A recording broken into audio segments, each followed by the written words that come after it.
Hello,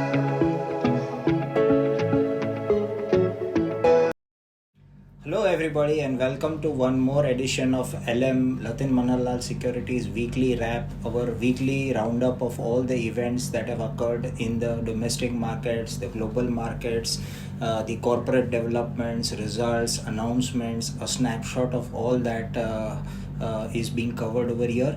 And with me today, as usual, is Mr. Jash, who is the Thank you. Senior Investment Analyst at Latin Manalal Securities. He will be covering the global developments, the macro developments at the domestic level, and I'll be giving a roundup of the sector-related developments and the company-related developments.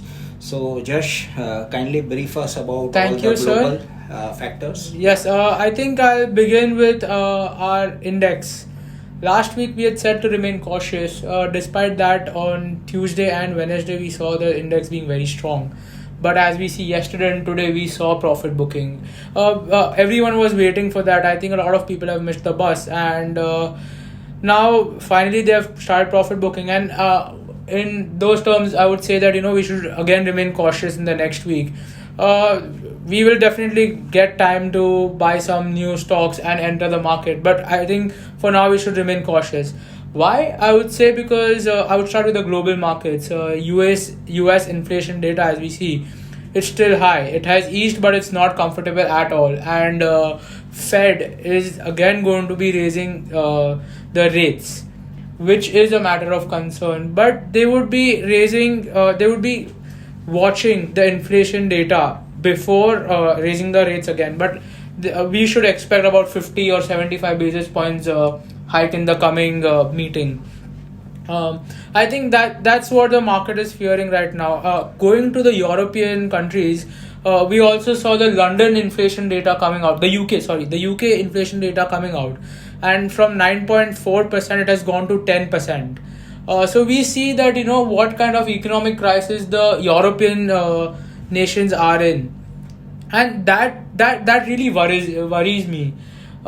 So all in all, we saw the whole, coming back to India, we saw the whole spike, and the run of 18% from June lows was backed by foreign institutions. As I think India is one of the most Relatively, we are better placed. Much better. Yes. And also, to give a fact on that, in MSCI India Index has had a 20-month streak on a winning streak, which is a very positive news for our country, and that is what is enabling us to move forward. And I think that sums my macro developments for the country and global markets. I would like to hand over to Nirav, sir. Yeah, so thank you, Jash. So as rightly pointed out, that the U.S. Federal Reserve authorities, they're still a bit skeptical. They're not sure whether the economy is slipping into a recession and what needs to be done. And most of them seem to be advocating higher interest rates. So Right. we have to be in a wait and watch mode. We have to see more data before we get any concrete evidence. And I think another important development which has happened during the last 1 week is the softening of the crude oil prices. That's right. So the crude oil prices have corrected from 110 levels, which were It's sometime back. It's near about Now- $96 now a barrel. at $94, $95, hovering around $94, $95 a barrel. And I think from a relative perspective, this is very good news especially for Yeah, India, yes. because FIIs have been able to change their stance on India on this very critical parameter. As we all know that India is one of the largest consumers of crude oil. We have been importing around, our consumption of crude oil is 5 million barrels per day. So we are a very, very critical consumer of crude oil. We are a developing economy, as we all know, $5 trillion. We are targeting our GDP growth.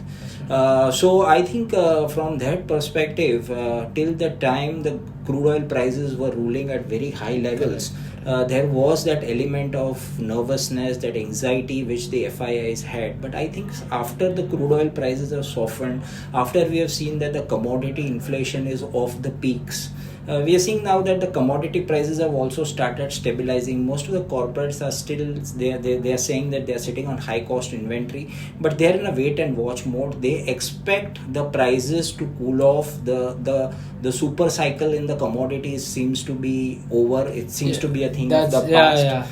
And most of the commodities have corrected by around 25 to 30%. I think I don't think we are going to see the commodity prices go back to where they were. Well, it all depends. Because if there are any global disturbances, if there is global turmoil, if there is volatility, then again we could be. So most of the corporates are in wait and watch mode at least till the end of September. We'll really get a credible picture about what's going to happen from October onwards. So I think the period from 20th September, from 20 September is going to be very critical, because we'll be having the Federal Reserve meet again. At the same time, we'll be entering the crucial third quarter, where if we see signs of stability in the commodity prices, if we see signs of stability in the metals, mineral, mining, all these sectors, then I think it's going to be a very good time. It will give a very good boost for our economy.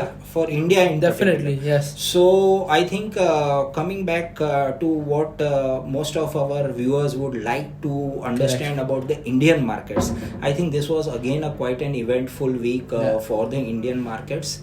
We saw some very critical developments. The first one development which I like to discuss is on the infrastructure side. Adani Ports and SEZ, which is a company belonging to the Adani Group, they have acquired a very critical ICD, which is the Inland Container Depot from Navkar Corp. So I think this is a very strategically located inland container depot, and as a result of that, we have seen today the stock price has rallied quite a lot. The market is now realizing what is the potential of this acquisition.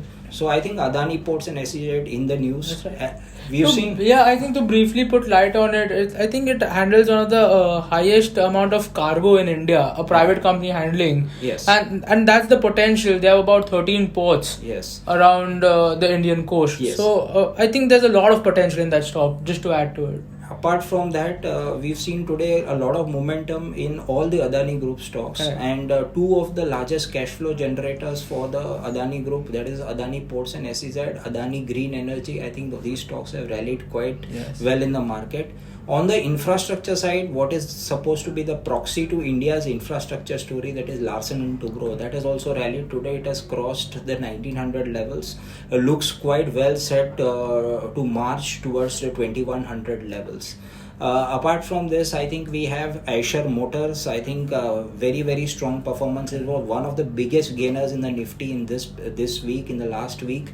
The company is very, very confident about the prospects of its new global launch, that is a Hunter 350cc bike.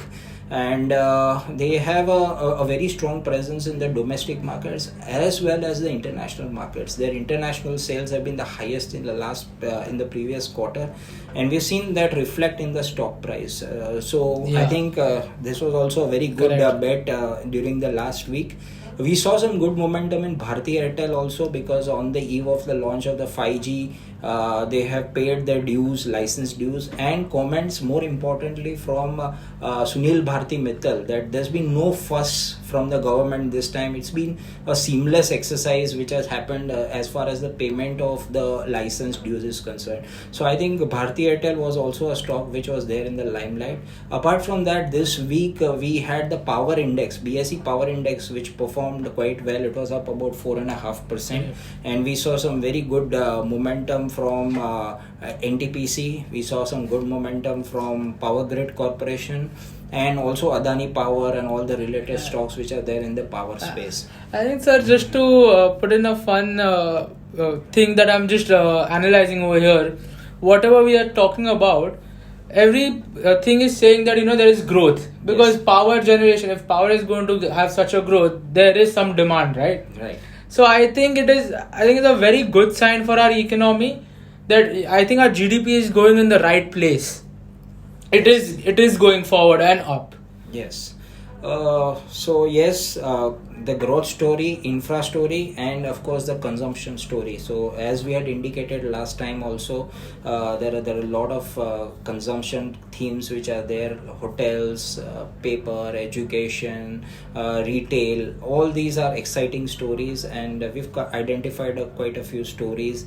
Our weekender stocks are performing exceptionally well. We've seen some very good performance from all our weekenders. Today I think the star was Titagar Wagons, which was recommended by us at 110 levels, and the stock is close to 150 levels today.